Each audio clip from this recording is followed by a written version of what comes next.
दोस्तों यूं तो मंगल ग्रह पर जाने की बात कई सालों से हो रही है।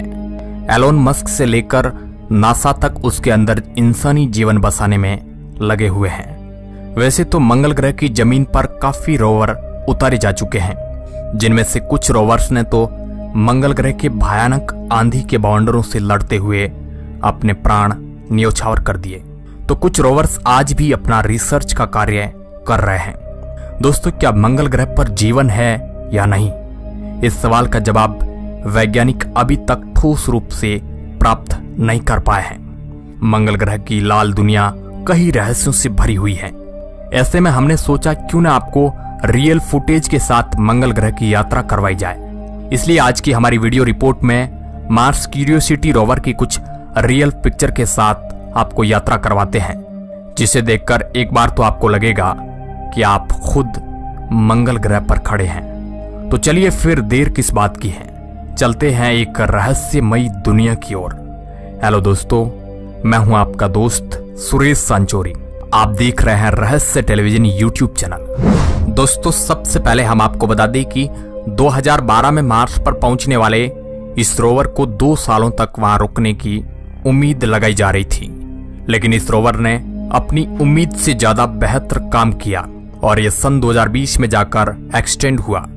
यानी कि अब इस रोवर को 8 साल हो चुके हैं और यह अनिश्चित काल तक बढ़ा हुआ है।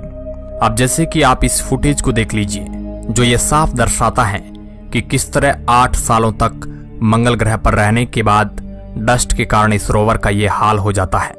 साल 2012 क्यूरियोसिटी रोवर मंगल ग्रह की गेल क्रेटर नामक जगह पर उतरता है। इस जगह के नजदीक ही माउंट श्राप नाम की एक जगह मौजूद है, जहां 3 मील लंबे पहाड़ है और ये माउंटेन सेंटीमीटर से बने हैं। अब नासा के वैज्ञानिकों के सामने एक बहुत ही बड़ा चैलेंज था। वो चुनौती ये थी कि उन्हें अपने क्यूरियोसिटी रोवर को इन माउंटेन के ऊपर से निकालना था और ऑर्बिटिंग स्पेसक्राफ्ट का डाटा इस्तेमाल करके क्यूरियोसिटी की टीम ने 3D मैप तैयार किया। हालांकि माउंट श्राप पर क्यूरियोसिटी रोवर को चढ़ाना काफी रिस्की मामला था, मगर दोस्तों इस पहाड़ के पार की जगह को भी एक्सप्लोर करना वैज्ञानिकों के लिए जरूरी था।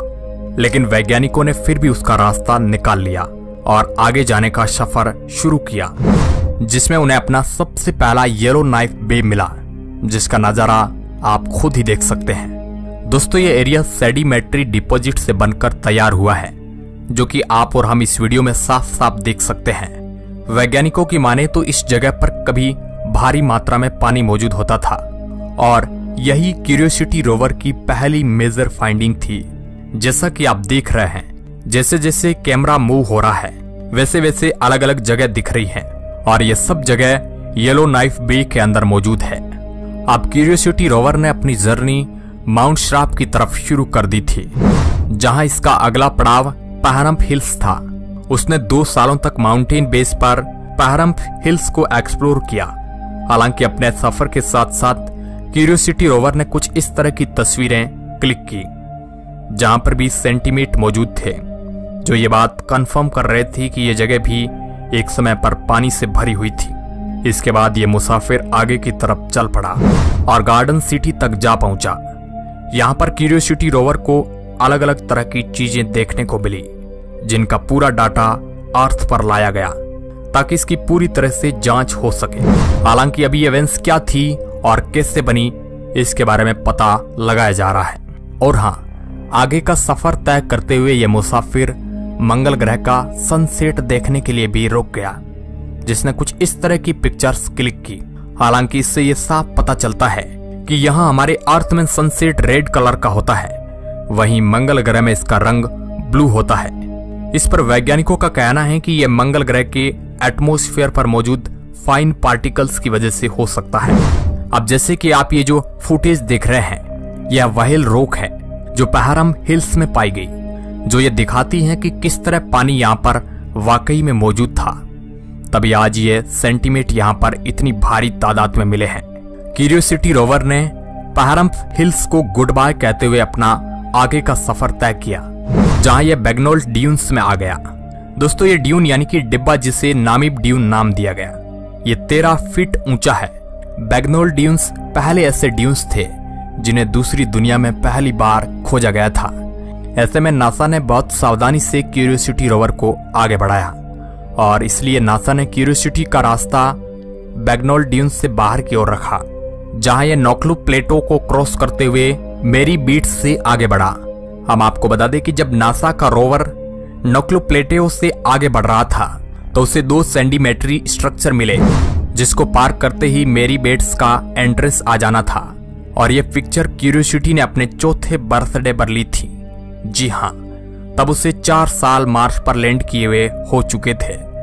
ऐसे में इस पिक्चर को लेकर नासा ने खुद इस रोवर की एनिवर्सरी मना ली। और फिर जैसे जैसे क्यूरियोसिटी रोवर आगे बढ़ने लगा, वैसे वैसे उसने आने वाले हर एक स्ट्रक्चर को अच्छे से स्टडी किया। जहां पर वो स्टिम्सन फॉर्मेशन पर पहुंचा।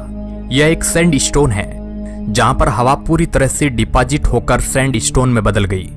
ऐसे में यह कहना गलत नहीं होगा कि जिस तरह की प्राकृतिक घटनाएं हमें पृथ्वी पर देखने को मिलती है, ठीक उसी तरह की घटनाएं मंगल ग्रह पर भी होती है। और ये नजारा वाकई बहुत ही सुंदर लगता है। ऐसे में इन सभी नजारों को देखते हुए क्यूरियोसिटी रोवर ने मेरी बीट्स को भी टाटा बाय बाय कह दिया और ये मुसाफिर अपनी माउंट श्राप की लंबी जर्नी पर निकल पड़ा। लेकिन आगे बढ़ते ही एक बहुत ही इंटरेस्टिंग हिल मिली, जिसका नाम आयरसन हिल्स रखा गया। 16 फीट लंबी यह हिल मंगल ग्रह पर काफी ज्यादा शानदार लग रही थी। ऐसे में थोड़ा और आगे बढ़ने पर क्यूरियोसिटी रोवर ऑगुनकिट बीच पर पहुंच गया। ड्यून्स के साथ बड़ा सा क्रस्ट जब कॉम्बाइन होता है तो यह नजारा बहुत ही शानदार होता है, जो हमें धरती पर आज तक देखने को नहीं मिला है। दोस्तों, अब ये रोवर आगे बढ़ रहा था, जहां पर ये अब तक के सबसे हाई पॉइंट पर पहुंच गया। और दोस्तों, ये चोटी दिखने में जितनी शानदार थी उतनी ही विशालकाय थी, जिसका नाम वीरा रूबिन रिज। हालांकि ये नजारा काफी अलग दिख रहा था, लेकिन ऐसे में यह पता लगाना मुश्किल था कि यह फॉर्मेशन हुआ तो हुआ कैसे। ऐसे में क्यूरियोसिटी रोवर को अब और आगे बढ़ना था और ये अपनी मंजिल की ओर आगे बढ़ रहा था। तो इसके द्वारा क्लिक की गई पिक्चर से वैज्ञानिकों ने यह पता लगाया कि ये जो स्ट्रक्चर यहाँ पर मौजूद है, यह विंड एरोजन यानी कि हवा के कटाव की वजह से बना है। हालांकि विंड का एरोजन इस तरह से हुआ है कि ऐसी स्ट्रेच फॉर्मेशन देखने को मिली। और जब ये रोवर इस चोटी के एकदम टॉप पर पहुंच गया तो वहां से मंगल ग्रह का नजारा बहुत ही शानदार नजर आ रहा था, जो आप खुद ही अपनी आंखों से देख सकते हैं। यहाँ से मंगल ग्रह का अधिकतर एरिया दिखाई दे रहा था, यानी कि वो हिस्सा भी इस जगह से देखा जा सकता था जहां से हमारे इस मुसाफिर ने अपनी जर्नी स्टार्ट की थी। जून 2018 में मंगल ग्रह पर एक बहुत ही धूल भरा भयंकर तूफान आया था। इस तूफान ने वह कर डाला था जिसके बारे में किसी ने सोचा भी नहीं था। इस भयंकर तूफान की वजह से क्यूरियोसिटी रोवर का साथी रोवर अपॉर्चुनिटी क्षतिग्रस्त हो गया था। अपॉर्चुनिटी रोवर क्यूरियोसिटी रोवर से काफी दूर मंगल ग्रह के एक दूसरे हिस्से में अपनी खोजबीन कर रहा था, मगर आंधी के भारी बवंडर ने उसे चपेट में ले लिया। अपॉर्चुनिटी रोवर आंधी में फंसने के बावजूद भी नासा को एक संदेश भेजने में कामयाब हो गया। अपॉर्चुनिटी रोवर ने अपने आखिरी मैसेज में कहा कि my battery is low and it's getting dark. इस मैसेज के बाद नासा के साइंटिस्ट अपॉर्चुनिटी रोवर से दोबारा संपर्क स्थापित नहीं कर पाए। इसके बाद वैज्ञानिकों को लग गया था कि अब इस मुसाफिर से संपर्क नहीं हो पाएगा और यह रोवर हमें अलविदा कहकर चला गया है। और फिर फरवरी 2019 में वैज्ञानिकों ने ऑफिशियली तौर पर अपॉर्चुनिटी रोवर के खो जाने की घोषणा कर दी गई। दोस्तों, आंधी के बाद क्यूरियोसिटी रोवर ने मंगल ग्रह के आसमान की तस्वीरें कैप्चर की। इन फुटेज में आंधी का असर साफ साफ देखा जा सकता था। केवल 3 दिनों के अंदर ही पूरा मंगल ग्रह धूल से भर गया। लेकिन दोस्तों, क्यूरियोसिटी रोवर जिस क्षेत्र में मौजूद था उस जगह पर आंधी का बहुत ही कम असर हुआ था। यही कारण था कि क्यूरियोसिटी रोवर इस भारी आंधी के बाउंडर से बच निकला और धूल का असर कम होने के बाद ये मुसाफिर अपने आगे के सफर के लिए निकल पड़ा और माउंट श्राप की ऊंचाई की ओर चल पड़ा। क्यूरियोसिटी ने मंगल ग्रह की मिट्टी के क्षेत्र की तस्वीरें कैप्चर करके वैज्ञानिकों के पास भेजी। इन तस्वीरों के अध्ययन के बाद वैज्ञानिकों को यह समझने में मदद मिली कि इस इलाके के निर्माण में पानी की क्या इंपॉर्टेंस थी। मगर दोस्तों, ये मुसाफिर मंगल ग्रह पर खोजबीन करते समय अपनी खुद की सेल्फी लेना नहीं भूला। इस रोवर ने अपनी सेल्फी ग्लेन एटिव नाम की जगह पर कैप्चर की और यह सेल्फी क्यूरियोसिटी रोवर ने अपने रोबोटिक हाथों से कैप्चर की थी और बहुत ही डिजिटल तरीके से हाथों को तस्वीरों से हटा दिया गया, जिस कारण क्यूरियोसिटी रोवर का परफेक्ट नजारा नजर आ रहा था। सेल्फी का काम पूरा होने के बाद यह मुसाफिर फिर से अपने मिशन में चल पड़ा था। इसका अगला मकसद ग्लेन एटिव को पूरी तरह से एक्सप्लोर करना था, जहां पर इसने मंगल ग्रह की कई सारी तस्वीरों को कैप्चर किया। अब इस रोवर को मंगल ग्रह की मिट्टी की जांच भी करनी थी और फिर सतह को ड्रिल करके मिट्टी की तस्वीर ली। इसके बाद जब सैंपल की जांच हुई तो इसके बारे में चौंका देने वाली बात पता चली। इस क्षेत्र में मंगल ग्रह के दूसरे क्षेत्रों के मुकाबले अत्यधिक मिट्टी मौजूद है। इसके साथ ही यहाँ पर पानी की मौजूदगी होने के प्रमाण भी मिले, जो काफी टाइम पहले यहाँ पर मौजूद था।